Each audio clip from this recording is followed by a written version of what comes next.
নামাজে সেজদায় চোখ বন্ধ রাখলে কি হতে পারে, কি ঘটতে পারে, কি পরিণতি হতে পারে?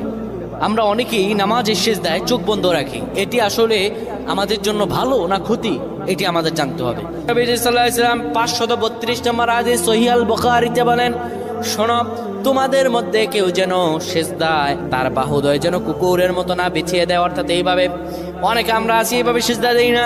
আমরা সেজদা এই যে বাহুদয় আমরা জমিনের মধ্যে লাগিয়ে দেই, রাসূলুল্লাহ স্পষ্টত নিষেধ করেছেন এইভাবে যেন কেউ সেজদা না দেয়। এইভাবে যদি সেজদা দেয় আল্লাহর দরবার তার নামাজ কবুল হবে না। শুধু তাই নয়, রাসূলুল্লাহ সাল্লাল্লাহু আলাইহি সাল্লাম সেজদার মধ্যে গিয়ে চক্ষু বন্ধ করা ঠিক নয়। যারা চক্ষু বন্ধ করবে হয়তো মনের ভিতরে কোনো ফাহশা থাকলে সেটা দেখা যেতে পারে, কিংবা চক্ষু যদি বন্ধ করে রাখে তার এখানে কি আছে, সেজদার মধ্যে গিয়ে কি দেখতে পায় না দেখতে পায়